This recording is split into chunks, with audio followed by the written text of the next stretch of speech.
This is Super Mike. I just wanted to put this out just for the information of all the people. Right now, you're dealing with the situation with this Charlie Kirk thing. It's still going on after days and days, a week, basically. People because they're trying to force the Charlie Kirk thing into martyrdom, trying to use his death as some sort of smokescreen to dog whistle absolute white supremacy, new Jim Crow laws and things like that. According to a lot of the evidence that I'm seeing, if you look at T West, he's primarily on Facebook, Thea West, TheaWest, Afro Synergy. Also, different people who are analyzing situations. I do believe that there are, folks who are controlled opposition, like Candace Owens, even though she may not even realize she's controlled opposition, but she is under control, and she's only going to go so far. And she may be legitimately really trying to find something out, but she's still wrapped up in that world. Charlie Kirk was her friend and all that. So she's not going to go so far because she still admired this guy.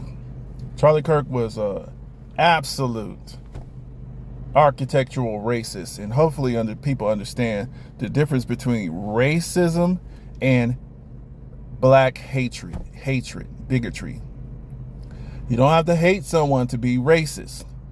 For example, I'm not going to have dogs driving me in my car because dogs, I believe, that are not intelligent enough to do that. But I might like dogs. I might love dogs. Okay, and to a lot of these racists, especially like a Charlie Kirk, that's how they think. So just because you see him cheesing up with white people, other black people, and this kind of thing, that does not mean this man is not hateful. He's not racist. He just may not be hateful. Okay, for example, I understand things that I'm not gonna. It's just a difference between racism and hatred. Okay, but what I want to do today here is I want to play a video of Minister Farrakhan outlining a meeting between Billy Graham and Richard Nixon in the White House. Everything was being recorded. So these things are recorded there. And so Minister Farrakhan actually reads some of this stuff and goes into some analysis. But what I want to do is give some background on this meeting, because what happened here was Charlie Kirk was actually, he was a racist towards black people, but he was a Christian. So a lot of the Christians feel they have the requirement to go ahead and defend this man's honor or some sort of reason. You got the black Christians, who realized the man was racist, but they still feel urged to defend his crap. But then you got some black Christians who just ingest everything. They literally repeat the racist talking points. They defend, everything. Charlie Kirk defended Israel, but when he started to realize that the Israeli government was different from actual biblical Israel and things like that, and then he, you can see that he started to part ways. He was killed. T West has some videos on that, which I do believe that the boy that they have in jail didn't actually kill that man. He shot.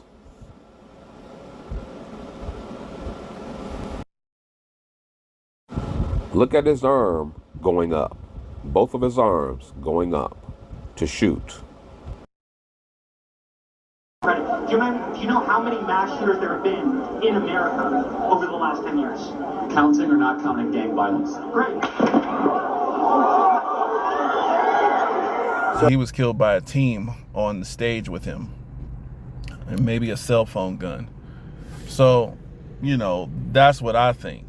But the point is, the problem with the power of these folks in in the American society.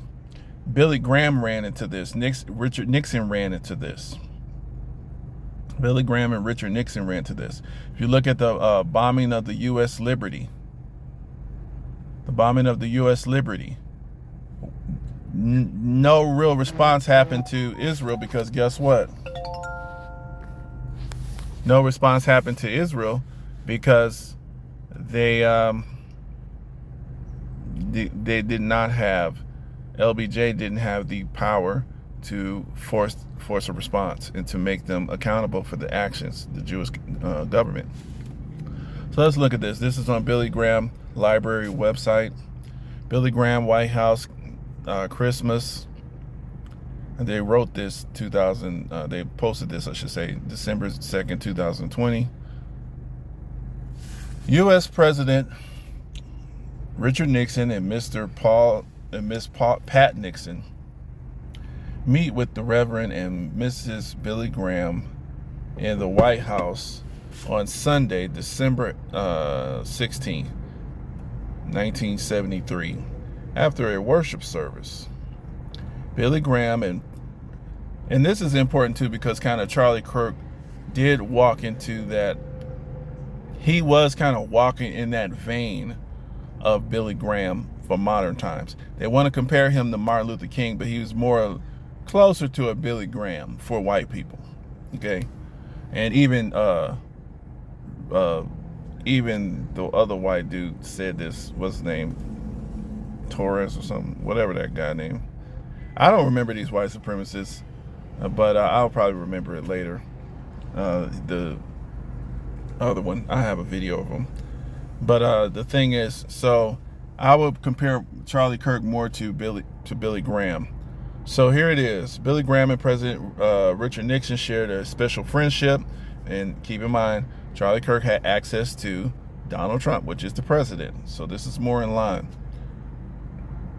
That began long before Nixon took the oath of office. So it was natural, as Nixon began his presidency, that the friendship would extend to his time in office. In airmail special delivery, President and Mrs. Nixon request the pleasure of your company for an evening of Christmas entertainment at the White House. Friday, December 18th, 1970. Now that's interesting because, okay, so this picture is from 1973, but this letter here is from 1970, December 18th, 1970, at 8:30 o'clock. So this is the invitation from Richard Nixon to Billy and Ruth Graham for a Christmas Eve in 1970. President Nixon invited Billy to the White House frequently, including for a black tie Christmas event in 1970. At the event, English actor David Frost performed an original humorous program featuring the writings of Shakespeare and Charles Dickens. See? While he was president, Nixon often asked Billy Graham to lead the Sunday service at the White House. On Sunday, December 16th, 1973, Billy Graham led the White House Christmas service for the Nixon family and those gathered. He spoke about the cradle, the cross, and the crown. To read his message, click here. Billy Graham's Christmas message at the White House, the service, and featuring opening remarks from President Nixon and music from the United States Army Chorus. Just showing you that these people were friends. They often met, and a lot of their conversations are recorded on the White House recordings. The U.S. Army Chorus is the vocal counterpart of the world-famous United States Army Band. Its 36 members are selected from among the nation's finest vocal musicians. and yada yada. So this is the itinerary for that. And I guess that guy's name is Nick Fuentes. I was trying to remember. Yeah, so just wanted y'all to see that. So we're going to look at what Minister Farrakhan said. And what's happening here is, I'm going to say that Billy Graham and Richard Nixon had the chance to try to nip this power in the bud, but they were a little too cowardly.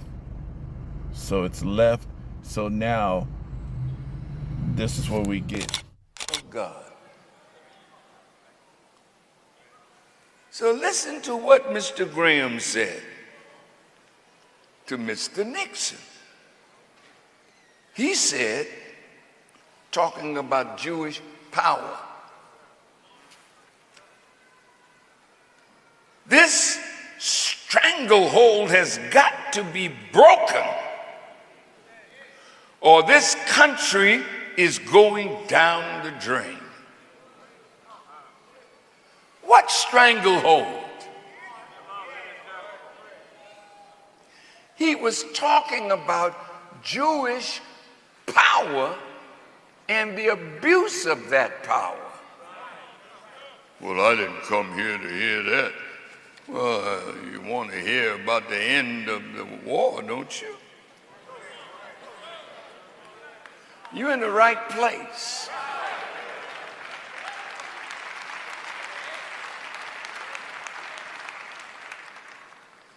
Jewish power is what has all of our people of knowledge and wisdom and talent afraid to say what?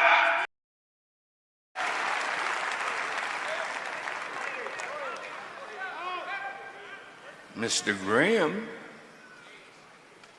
said, you know, a lot of Jews are great friends of mine. They swarm around me and are friendly to me, Mr. Graham said, because they know that I am friendly to Israel and so forth. But they don't know how I really feel about what they're doing to this country. And I have no power and no way to handle them. Stop right there. You mean you know Jesus Christ and you don't have no power? But what the hell are you talking to us for?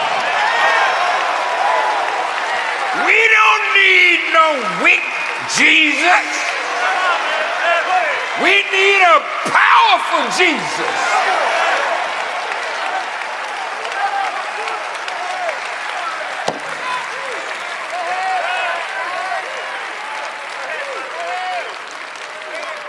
And when he said that, Nixon replied, but you must not let them know. Why not? Why not, Mr. Nixon? It's because we can't handle them.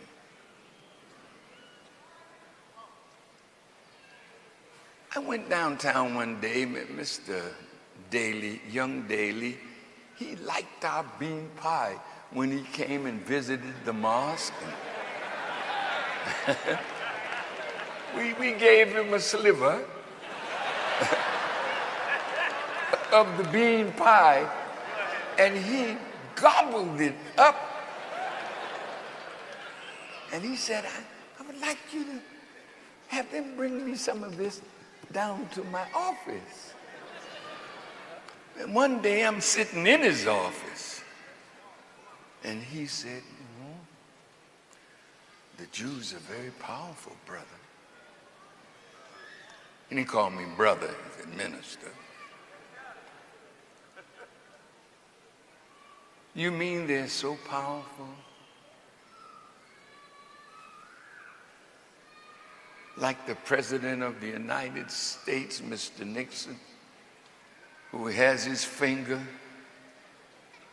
on the button that can produce atomic war, and he can't handle the power of the Jewish people who are wrongdoers?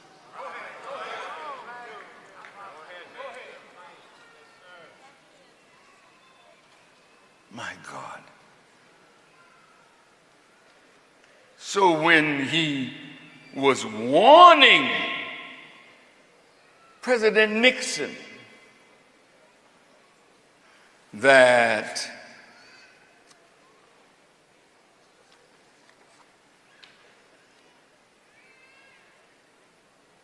they are a part of a synagogue of Satan,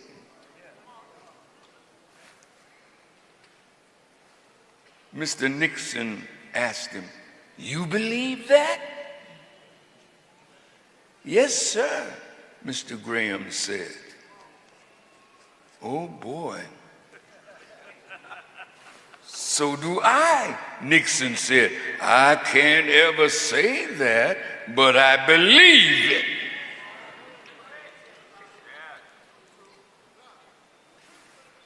And Mr. Graham said, "No, but if you get elected for a second time, then we might be able to do something."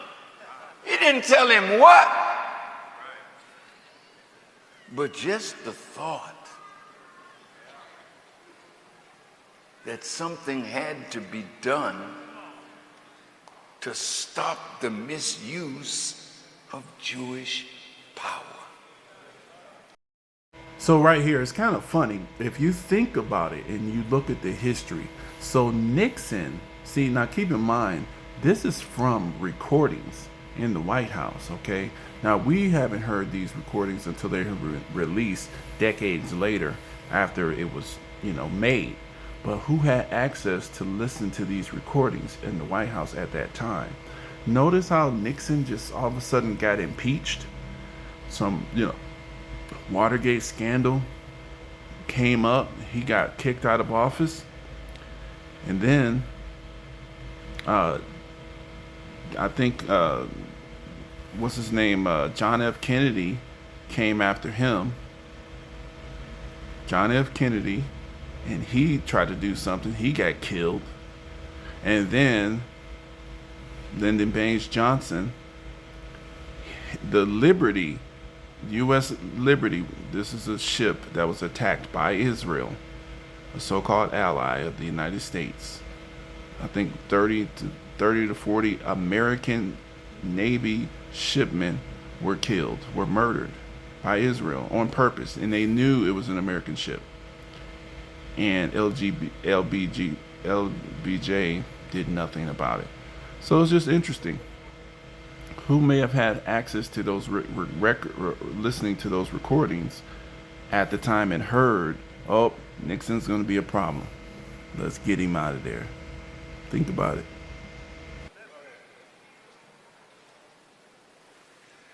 So my research team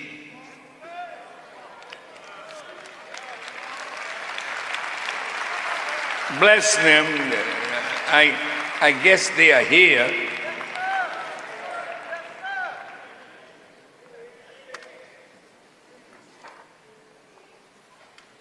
They write, Billy Graham warned Nixon of synagogue of Satan. And the headline of what they wrote, Billy Graham warned Nixon of synagogue of Satan. But Graham and Nixon were whispering. But Farrakhan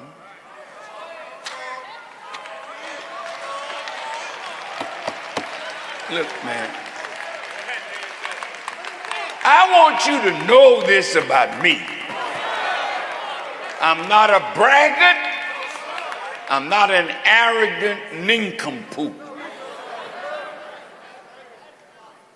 But now, somebody has to take on the synagogue of Satan and hear We are.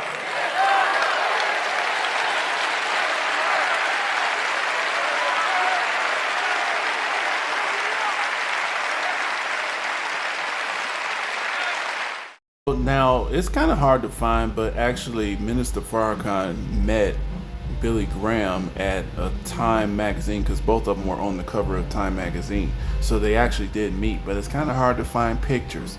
It's very funny. They don't want to really focus on what Billy Graham and Richard Nixon were saying way back then. So let's listen to this as we go out, and tell me what you guys think of this. Make sure you share it. A lot of us are still stuck up on these sorry guys, there's a little concert in the background, but a lot of us are stuck up on some of the lower level of the religious boxes, and we think we're not supposed to listen to this or that. But there's a function for evangelists in the structure, in the building of societies and civilizations and religion. So the Billy Grahams and the Minister Farrakhans, they served as evangelists. They served a similar function. Minister Farrakhan is building a society for the black people, though. Billy Graham was just maintaining it for the whites. So the thing is, let's listen to this, and y'all let me know what you think. Peace. And known as a preacher to the presidents, the Reverend Billy Graham and President Richard M. Nixon. In the Oval Office, the highest office in the land. Now, when they heard what I said, you notice how they didn't want to use what Billy Graham said when I brought it up.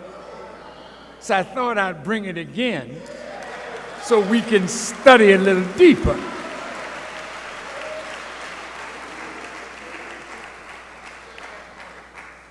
In that secretly recorded conversation, President Nixon was complaining bitterly about the action of Jews in Israel, who had just shot down an unarmed Libyan passenger plane, Press the like, killing press the like. Make 108 sure you share this to innocent everybody people. and press the like so everybody can see it. And Press the Nixon like. said to Mr. Graham, no, well, the thing that you've really got to emphasize to him, though, Billy, is that this anti-Semitism is stronger than we think, you know?